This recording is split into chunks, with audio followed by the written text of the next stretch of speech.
The Mafia Commission trial, which took place from February 1985 to November 1986, was the greatest blow to La Cosa Nostra in their history. 11 organized crime figures, including the heads of New York's so-called Five Families, were indicted by United States Attorney Rudolph Giuliani under the Racketeering Influenced and Corrupt Organizations Act, or RICO, on charges including extortion, labor racketeering, and murder. 8 were convicted. It marked the start of a dramatic decline for the Mafia. From their peak in the 1950s to the 1980s, they quickly became a pale shadow of the organization that had dominated illegal, and in some cases legal, commerce and politics in the U.S. The Mafia Commission was formed in 1931, the brainchild of Charles Lucky Luciano, following a violent series of mob wars. His vision of a ruling body that would settle disputes before wars erupted ushered in an era of prosperity for organized crime. Originally consisting of New York's Five Families, as well as those of Chicago and Buffalo, by 1985, power was centered on the Five Families of New York, with Chicago administering its own sphere of influence. The Commission case began in 1983, when the FBI made recordings of Colombo family labor racketeer Ralph Scopo extorting money from contractors. Large contracts could not be gained in New York without payoffs to labor unions, which were mob-dominated. Contracts between $2 million and $15 million were reserved for a club of contractors called the Concrete Club, which were selected by the Commission. In return, the chosen firms gave a 2% kickback of the contract value to the Commission. In some cases, the mob had hidden interests in Concrete Club members. Fat Tony Salerno, Commission representative for the Genovese family, had controlling interest in 2 major concrete operators. Tony Dux Corallo, head of the Lucchese family, unwittingly helped to bury his fellow defendants. During a parallel investigation into his stranglehold on the garbage collection business in Staten Island, the New York State Organized Crime Task Force had managed to bug the car of his driver, Sal Avellino. Over an extended period, Corallo blabbed everything there was to know to his protege Avellino. It was manna from heaven for the authorities. On the 25th of February 1985, Salerno, Corallo, Bonanno boss Philip Rusty Rastelli, and Big Paul Castellano, boss of the Gambino crime family and the most powerful mobster in the country, were arrested. Carmine Jr. Persico, boss of the Colombo crime family, was added to the indictment later. 6 major subordinates of the bosses were also arrested. All pleaded not guilty, as the procedural business of pretrial ground on through the summer of 1985. There's lots more to come in this video, but please consider liking, subscribing to the channel, and sharing. And please consider supporting my work with a PayPal donation. The link is in the description. Thank you. Just before Christmas of the same year, the trial would be shaken up in a spectacular way. On the 16th of December, Big Paul Castellano and his underboss, Tommy Bellotti, pulled up to Sparks Steakhouse on East 46th Street in Manhattan.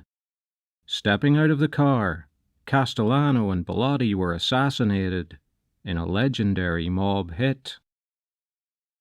When the trial resumed, it was obvious to the defendants' lawyers that the evidence against them was damning. Seeking plea bargains, they found prosecutor Giuliani unyielding. He demanded that the defendants plead guilty to the stiffest charges in the indictment, which carried sentences that would have all but assured they would die in prison. Persico represented himself, and did so well that the judge praised his defense of himself in his summing up. But Persico's strategy infuriated the other defendants. He planned to admit the existence of the Mafia, but deny that he was a leader of it, and deny involvement in criminality. It was the only feasible strategy in light of the evidence, and the other defendants grudgingly agreed to follow it, provided they themselves didn't have to personally admit the Mafia existed, and thereby break the code of omerta. It didn't do any good, though.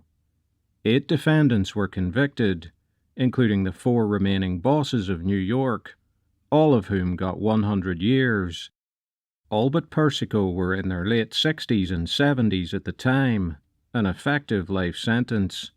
Salerno, Corallo, and Rastelli were all dead by 2000.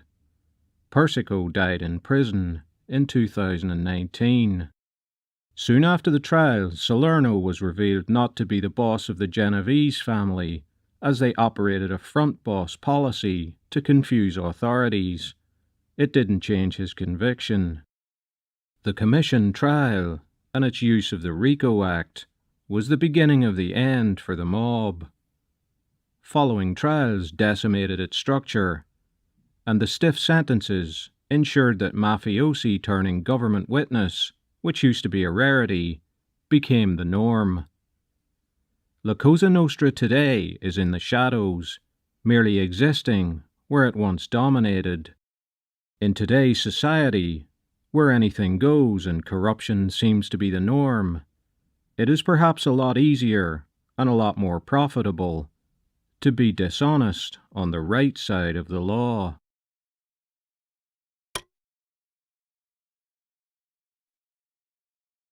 He's got people at the golf course there. These are high-stakes rounds, I don't remember. You don't remember? No. Has he ever told you who he plays golf with for money? Sir? Has he ever told you who he plays golf with for money? No, sir.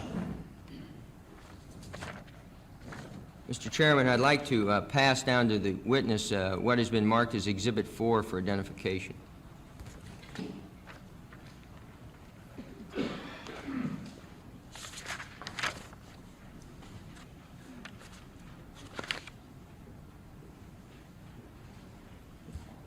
Yes, Bill, I'm not only against the girl, I'm just curious how which one of them.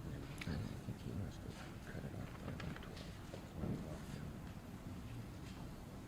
off. Is that a picture of you and Mr. Cerrone? Yes, sir. Do you recall when that was taken? No, sir. Do you recall what you were doing at that time? No, sir. Did you ever attend a business meeting with Mr. Cerrone? No, sir. And you're completely unaware of what he does for a living? No, sir. Outside of golf. Outside of golf. We had another witness here not long ago by the name of Al Pilato. You know Mr. Pilato, don't you? Yes, sir. And what business is he in? It's in the labor business, according to the newspaper. The labor's union And business. he was on trial with me. Right. Are you suggesting you didn't know what business he was in other than what you read in the newspapers? No, sir. He never told you? No, sir. I don't understand the answer to that question. I don't understand the question. Did Al Pilato ever tell you what he did for a living before he was convicted? No, sir. We understand he played a lot of golf. Did you play golf with Pilato? I think if I played once. You weren't with him when he was shot on a golf course, were you? No, sir.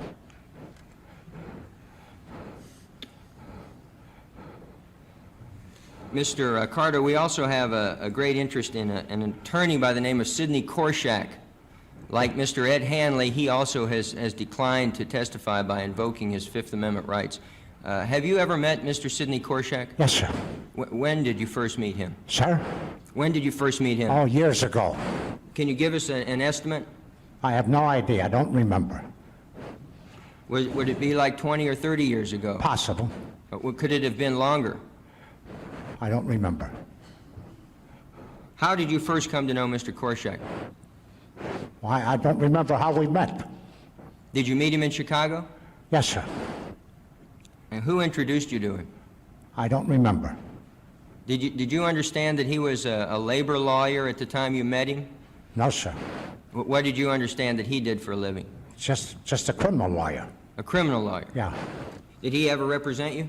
Sir? Did he ever represent you? No, sir. Any of your friends? No, sir. We received testimony last April that Mr. Korshak was sent by you to the Los Angeles area to represent criminal interests there, and that Korshak was introduced around Los Angeles by hotel worker official Herman Levitt. Would you comment on that testimony? No, sir. I don't know. Is that true or not true? Sir? Is that true? No, not that I know of. I don't know. Did you send Mr. Korshak to the West Coast? Sir? Did you send Mr. Korshak to the West Coast? I can't hear you. Did you ask Mr. Korshak to go to the West Coast? No, sir. Do you know Blackie Levitt? Herman Levitt? No, sir. Never met him. No, sir. You know Jimmy Fradiano? No, sir. You never met Jimmy the Weasel Fradiano? Oh, no, sir. Does that name ring a bell by any chance? Outside of reading it in the newspaper. He has a book with a co-author, and in the book he said that Mr. Korshak was a good provider for the family, that he heard you say that about Sidney Korshak. No, sir. You never said that? No, sir.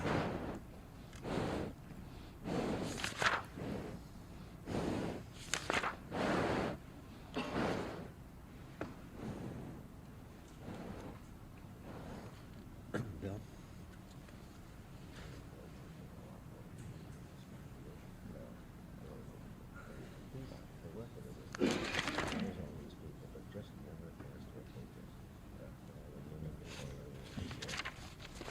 It's unbelievable, man.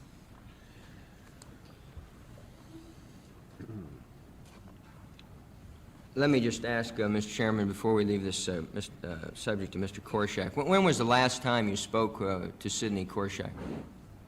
I don't remember. Was it recent? Sir? Was it recent? No, sir. Could have been 3, 4, 5 years. What did you talk to him about the last time you saw him? We didn't talk about anything. What, did you just see him on the street? Yes, sir. Just said hello to him? Yes, sir. Was he in Chicago? Sir? Was he in Chicago? Yes, sir. Do you ever get together with him in Palm Springs? Sir? Do you ever get together with Mr. Korshak in Palm I Springs? see him in Palm Springs occasionally. But not for the last several years. Yes, sir.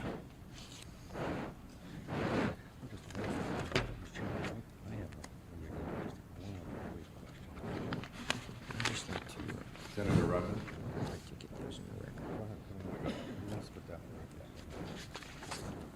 Mr. Chairman, before I finish, let me just insert for the record, if I may, what has previously been marked as Exhibits 2, 3, and 5. We have not submitted those. Those are all pictures. One is a news article having to do with Mr. Accardo. Mr. Accardo, you mentioned that you were in an illegal gambling business in Calumet City. Were any payoffs, was any money paid to any police official, No, to your sir. knowledge? No, sir. None whatsoever. No, sir. Was any payoff, was any funds paid to any public official? No, sir. None at all. None at all. Now, let me ask you this question, Mr. Accardo. Did you know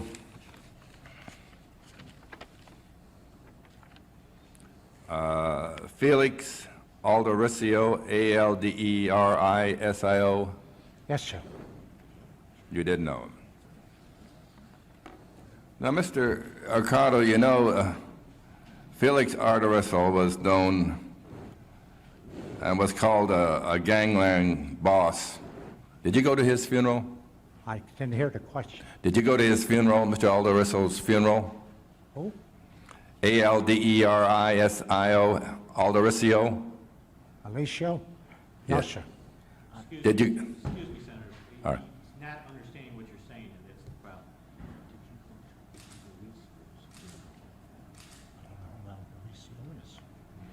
I don't know who Al DeRisio is. You don't know who Felix Alderisio is? Still don't understand. He says he doesn't understand you, Senator. Well, He can't hear it. well, My hearing is getting would you worse. repeat the name of the individual to him? I think you're mispronouncing it, and I'm not. I spelled it twice. I know, and I'm not sure of the pronunciation either, and that's the problem. He's also called Milwaukee Phil. Yes, sir. You know him. Milwaukee Phil, yes, sir. Did you go to his funeral? No, sir. You did not go to his funeral.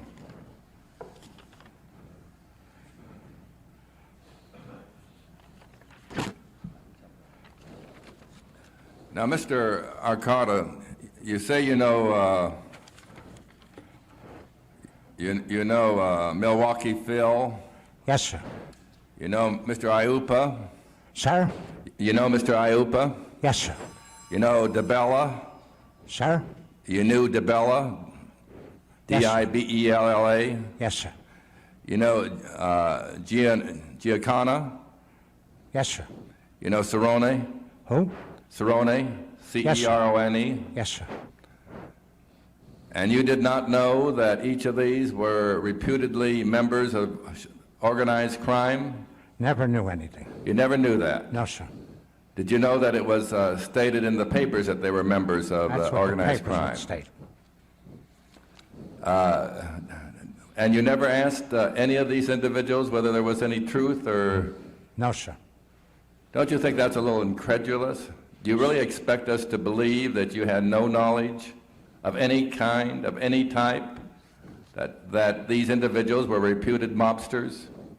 That's You expect us to that's believe my that? answer to the question. You're saying that you associated with these individuals over a period of years, that you played golf with them, that you talked nothing about what they did? Yes, sir. Do you expect us to believe that? Yes, sir.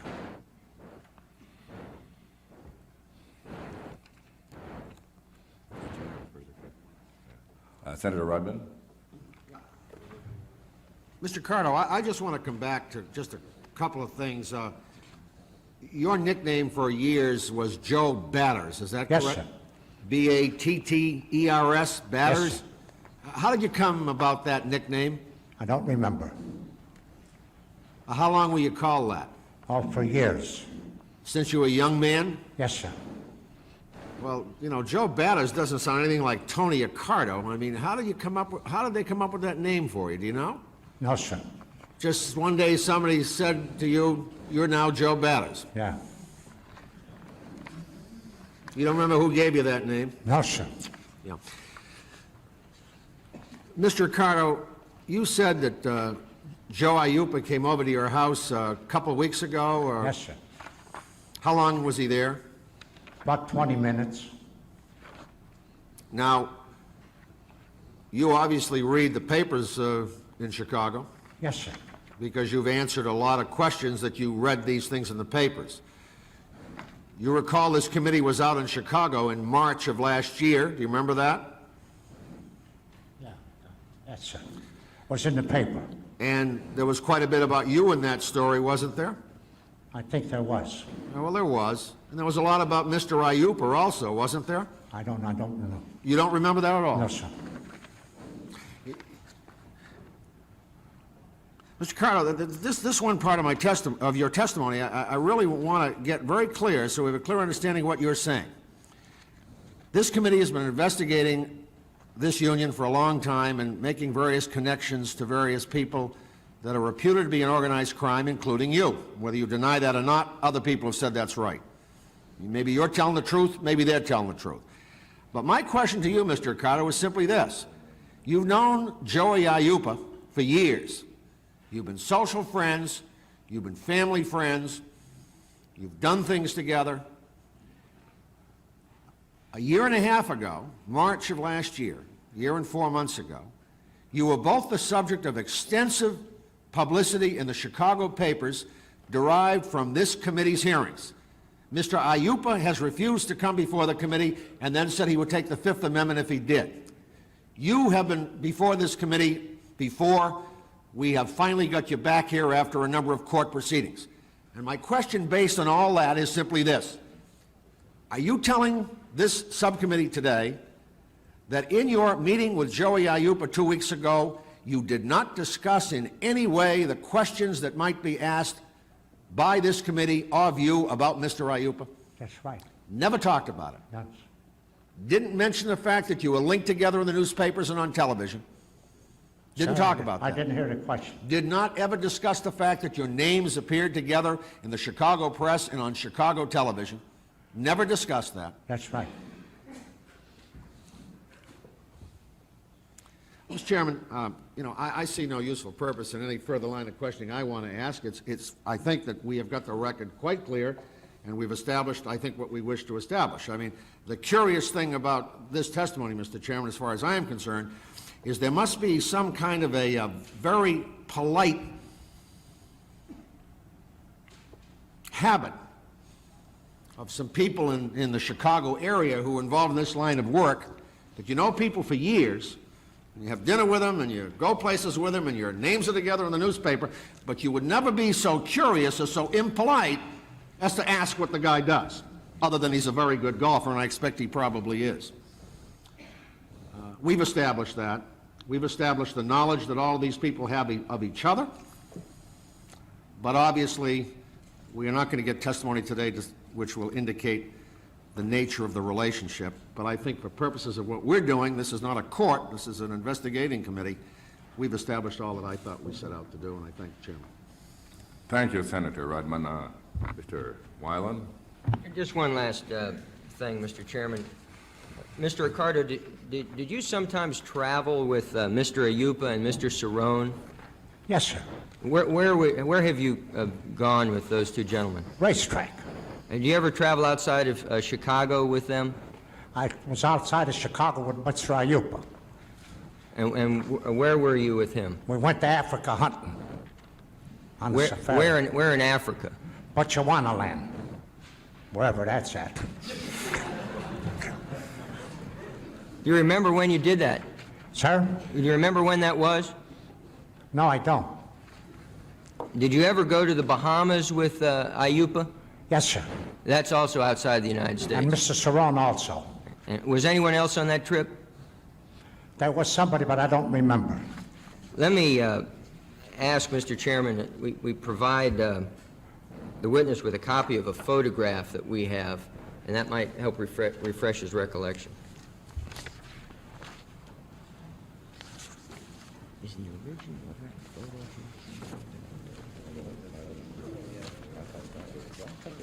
We had one like this.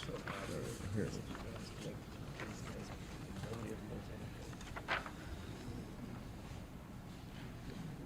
Let me ask the clerk to give you the original photograph. It's a little more clear.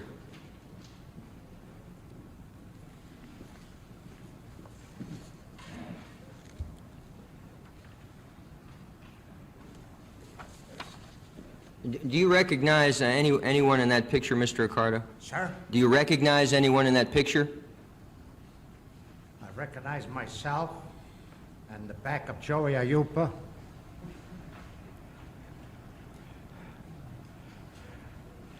And there's a fella that called, I think this is Tony Goebel. A fella by the name of Tony Goebel. Tony who? Goebel. Was he also a friend of yours? Yes, sir. Do you know what he does for a living? No, sir. The other people in that picture are marked Anthony Giacalone and Rocco Padullo. Are those names correct, or are we incorrect in The that? Anthony Giacalone, I don't know that name. Rocky Padula's name is correct. Was he with you on that trip? Yes, sir. And what about the Anthony Giacalone? You don't know him? I don't remember. Was he with you on the trip? I don't remember, sir. Is it possible that he went along and you didn't become acquainted with him? I don't remember. What was the purpose of the trip? We went tuna fishing. Tuna fishing in Bimini? Yes, sir. How long did you stay? 10 days. Did you do any business? Did you catch No, any sir. fish, Mr. Accardo? Sir? Did you catch any fish? Yes, sir. Didn't do any gambling? Huh? Did you do any gambling? No, sir. There was no gambling on Bimini. Was there any business conducted? Outside of taverns and hotels. What about business? Did you talk business with Ayupa and Cerrone? Sir? Did you talk business with No, sir. Ayupa and Cerrone? No, sir. Thanks, Mr. Chairman. Well, this completes the session this morning. I just want to re-emphasize what I said a few minutes ago. It's incredulous that an individual who had such close associations with many figures that were publicly perceived